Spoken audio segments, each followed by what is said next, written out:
Option से ही आप इस प्रश्न का आंसर दे सकते हैं। कैसे दोगे? ध्यान से देखिए, इस प्रकार के प्रश्नों में हमेशा ही आपसे क्या पूछा जाता है? औसत चाल पूछी जाती है। इससे पहले जो हमने आपको प्रश्न कराया था वो भी आपका यही प्रश्न था, वो भी आपका एनटीपीसी में ही पूछा हुआ प्रश्न था।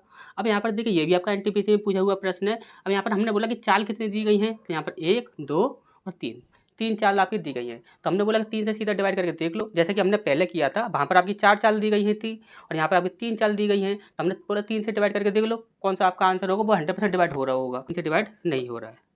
अब आप बोलोगे सर आप अब यहाँ पर क्या हो गया कि यहाँ पर आपकी ये ट्रिक जो है ये आपकी फेल हो गई। अब क्या करें? आपका ट्रिक कभी भी फेल नहीं होगी। आपको एक चीज़ हमेशा याद रखनी है, हम हमेशा ही यदि आपका क्वेश्चन उसी ट्रिक से सॉल्व हो जाता है तो हम यहाँ पर डायरेक्ट उस ट्रिक को बता देते हैं।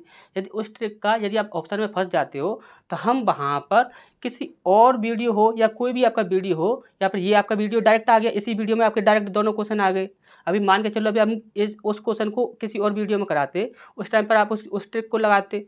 अब आप इस क्वेश्चन को हम किसी और वीडियो में कराते, तब वहाँ पर आपको हम यहाँ पर नई ट्रिक बताते, क्योंकि हम आपको नई ट्रिक बताएंगे जिससे आप डायरेक्ट इस प्रश्न को सॉल्व कर सको। तो वहाँ पर आपको हमेशा ही याद रखना कि चाहे आपका जो भी आपका वीडियो हो, चाहे वो आपका एनटीपीसी का है, ग्रुप डी का है, बीपीएससी का है, या फिर आपका एसएससी का है, किसी का भी है, आपको वीडियो सारे ही देखने हैं। आपको ये नहीं सोचना कि हमने ग्रुप डी का फॉर्म नहीं डाला है तो हम ग्रुप डी वाला का वीडियो क्यों देखें, या फिर एनटीपीसी वाला नहीं डाला तो एनटीपीसी वाला वीडियो क्यों देखें। तो आपको ये सोचोगे तो आप सारी ट्रिक नहीं सीख पाओगे। यदि आप सारी चीज़ें सीखना चाहते हो पूरी प्रॉपर तरीके से, तो आपको वहाँ पर ये चीज़ याद रखनी होगी, आपको सारी ही वीडियो देखनी होगी, क्योंकि मैथ जो होता है वह सारे ही जितने भी आपके एग्जाम होंगे उन सब में मैथ एक जैसा ही आता है, वही टाइप आपके पूछे जाते हैं। ठीक, अब देखिए यहाँ पर ये आपका प्रश्न है, हमने बोला कि यहाँ पर 3 से डिवाइड होने वाला हमें 2 ऑप्शन मिल रहे हैं, तो अब हम क्या करें? तो आपको अब कुछ भी नहीं करना है। यहाँ पर देखिए यहाँ पर कितना दिया हुआ है, 300, 200 और 240।